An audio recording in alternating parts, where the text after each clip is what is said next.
Hi, how are you doing? As I was preparing for today, I came up with a quote that I wanted to say before I forget, because I'm going to talk to you about your imagination today. You must be able to imagine better than what your mind provides automatically. You must be able to imagine better than what your mind provides automatically. By the end of this short video, you're going to know what I mean by that, and you're going to know how to do that as well. I want to start by saying, as humans, we are obsessed with the physical world, aren't we? We're obsessed by, can I see it with my eyes? Can I touch it with my hands? Can I hear it? And if we can't touch and feel and smell and taste something with our human physical senses, we struggle to believe in it. We struggle to latch onto it because we can't see it. We've got no evidence of it, and that's what we're seeking all the time. But what I'm here to say is, just because we can't see it, just because we can't touch it, doesn't mean it doesn't exist. And I'm different now. I mean, if you'd have said that to me like a year ago, 2 years ago, definitely 3 years ago, I'd have thought you were like talking to me like a crazy person. But if you think about a dog, like my dog Woody, they have an amazing sense of smell, don't they? So I know if there's a spot in the garden he can run to behind the shed, and I know that he is smelling a mouse. I can't smell a mouse myself. My nose doesn't pick up the smell of a mouse, thankfully. I can't hear the mouse. I can't see the mouse. I can't touch the mouse. But I trust in his sense of smell because he's a dog. I know they have an amazing sense of smell. It's like is it like 10,000 times stronger than, more powerful than the human sense of smell?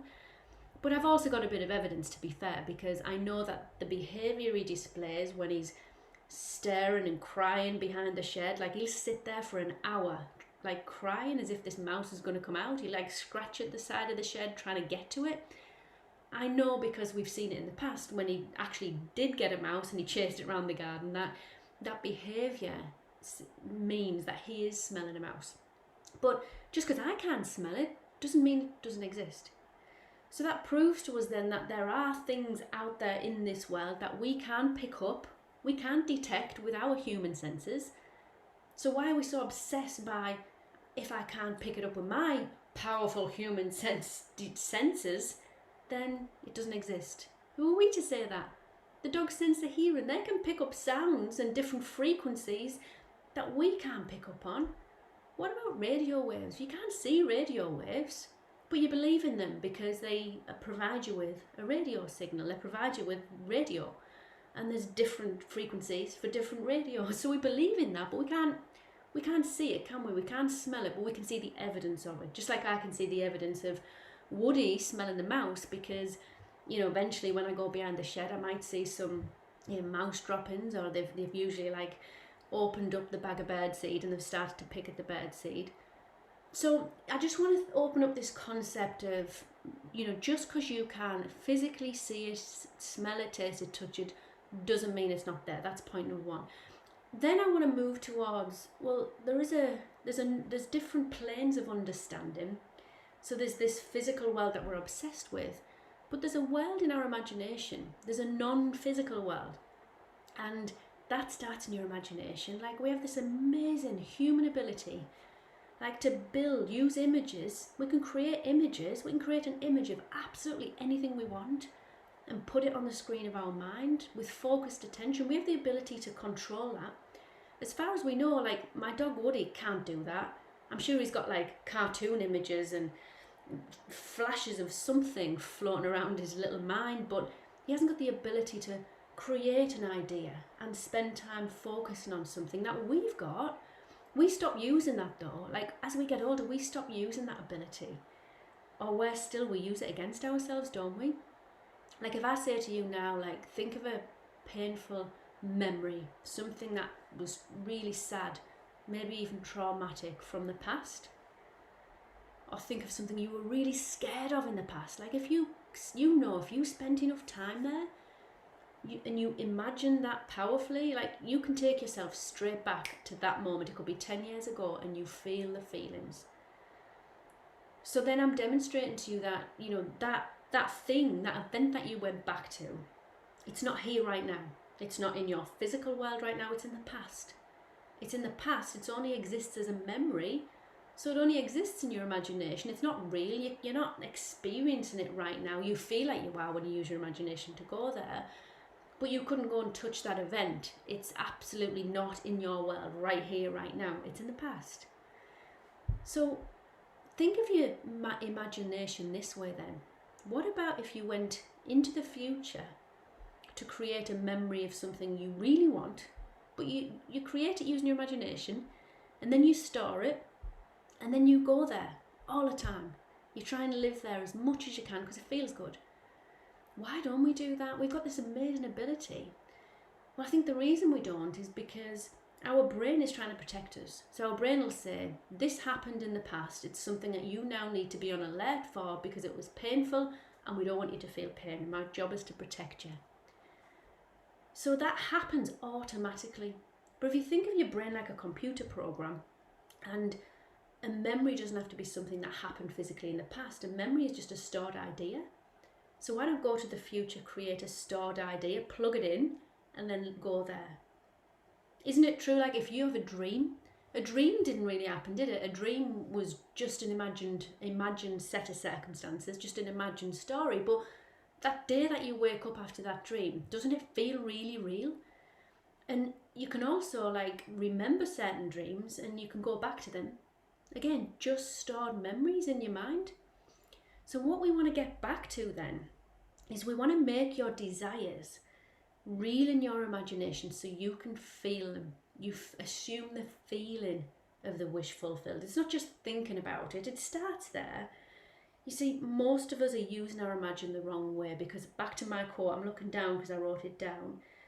Your mental effort is required to imagine better than what your mind is going to provide automatically. Your mind will provide automatically what you should be scared of, what's happened in the past that you need to be wary of.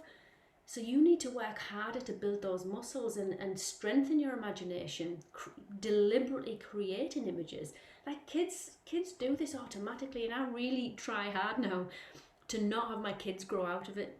So I'll say things to them like, you know, how are you going to imagine this day to go? Like, what do you, and if they're thinking about something they're worried about, I'm thinking, and I say things like, what are all the things you're going to love about this? Like if they're worried about school, what are the things you can imagine that could happen that would be really cool? So I try and encourage it, but we lose it as kids. And there's a whole chapter in a book I read all the time called The Power of Awareness by Neville Goddard. And the whole section is called Who is Your Imagination? It's in a part of the book called Awakened Imagination, actually. And he says we must go on imagining better than the best we know. We must go on imagining better than the best we know. And I've underlined a couple of other things I wanted to share with you. This is beautiful. Where the natural man of sense sees a bud, imagination sees a rose full blown. The natural man of sense, what does he mean by that? The natural man, nature, human nature of senses. So the human nature is to see the bud. That's what I can see. That's my reality. That's physical. Imagination sees the full blown rose. I love that. I absolutely love that because that's what we're saying. So your goal will start as the seed of an idea, but it's your job to see the whole thing manifested, to feel the whole thing manifested, and to hold faith. Trust that this bridge of incidents has been ignited by your desire, by your passion, and then hold the imagination. You have to assume that feeling on an ongoing basis.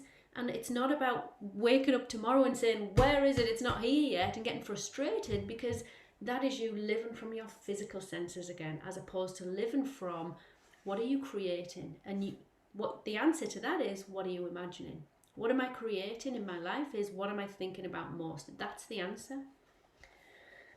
It's a marvellous thing to find that you can imagine yourself into the state of your fulfilled desire and escape from the jails which ignorance built. The real man is a magnificent imagination. It is this self that must be awakened. It's called Awaken Your Imagination.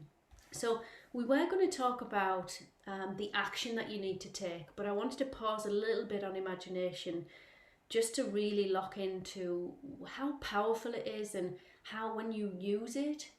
I mean, Neville Goddard actually goes as far as saying, he philosophizes on whether you can just imagine your manifestation into reality or whether you actually need to take action. The philosophy kind of concludes along the lines of, well, it is pure imagination, and anything you hold in your imagination with the feeling of it being real for long enough will manifest. My belief is it's the action that creates the reaction.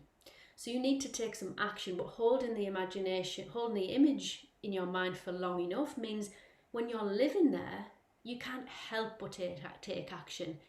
When you're thinking and feeling like the person you already are, when your wish is fulfilled, when your manifestation is true, if you're feeling like that person now, which is the reason we do all of this, you can't not take action because it feels normal and natural for you to do so.